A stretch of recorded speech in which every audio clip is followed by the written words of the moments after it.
Good morning বন্ধুরা, আজকে একটা রেসিপি নিয়ে চলে এসেছি আবার। এই যে দেখো, আজকের আলু সেদ্ধ করে নিয়েছি, ডিম নিয়ে নিয়েছি, এখানে সব গুছিয়ে নিয়েছি। আজকের বানাবো হচ্ছে আমি পটেটো চিজ বল। দেখতে থাকো রেসিপিটা তোমরা প্রথম থেকে শেষ অবধি। এর মধ্যে দিয়ে দিলাম চিলি ফ্লেক্স, আর দিয়ে দিচ্ছি অরিগানো, এখানে দিয়ে দিচ্ছি এই যে কাশ্মীরি রেড চিলি পাউডার একটু, আর দিয়ে দিচ্ছি গোলমরিচ, দিয়ে দিচ্ছি পরিমাণ মতো নুন। ঝালটা তোমরা যে যার মতন দিতে পারো, আমি একটু কম করে দিয়েছি, তোমরা চাইলে আর একটু বেশি করে দিতে পারো। এই যে ভালো করে সব মেখে নিচ্ছি। এবারে দিয়ে দিচ্ছি 2 চামচ আমি ময়দা দিয়ে দিচ্ছি এর মধ্যে,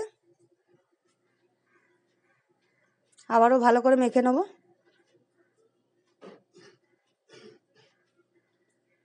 এই যে ভালো করে আমি মেখে নিয়েছি। এখানে 2টো ডিম নিয়ে নিয়েছি, যে ডিমটার মধ্যে দিয়ে দিচ্ছি গোলমরিচ গুঁড়ো আর একটু নুন দিয়ে দিচ্ছি, দিয়ে ভালো করে ফেটিয়ে নেব ডিমটা। আর নিয়ে হয়ে গেছে ওটা। এবারে আমি নিয়ে নিচ্ছি হাতের মধ্যে একটু তেল নিয়ে নিয়েছি, নিয়ে আলুটা এবারে গোল গোল করে একটু খোল করে নিচ্ছি।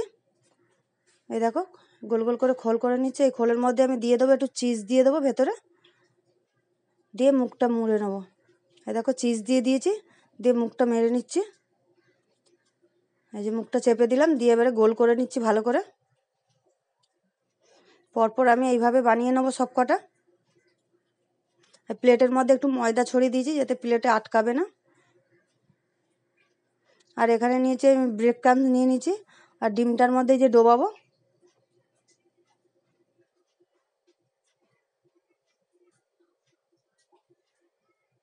এই যে ডিমের মধ্যে ডুবিয়ে নিচ্ছি, দিয়ে আমি ব্রেড ক্রাম্বের মধ্যে দিয়ে দিচ্ছি।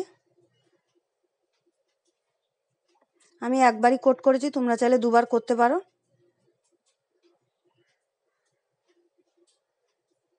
এইভাবে সব কটা করে নেবো। এদিকে কড়াও বসিয়ে দিয়েছি, কড়াতে সাদা তেল দিয়ে দিয়েছি। তেলটা গরম হয়ে গেছে, আমি এবারে ছেড়ে দিচ্ছি একটা একটা করে।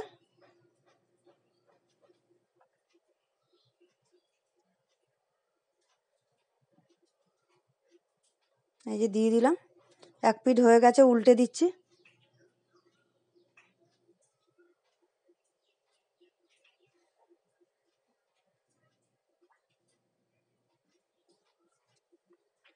এই দেখো লাল লাল করে ভেজে নিয়েছি আমি, এবার তুলে নিচ্ছি। তেলটা ভালো করে ঝারিয়ে নিচ্ছি।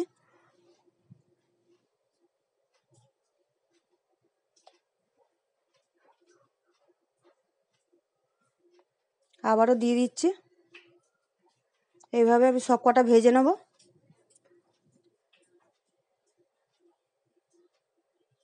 খেতে খুবই ভালো হয়েছিল বন্ধুরা, করে খেয়ে দেখো, খুবই ভালো হয়েছিল খেতে।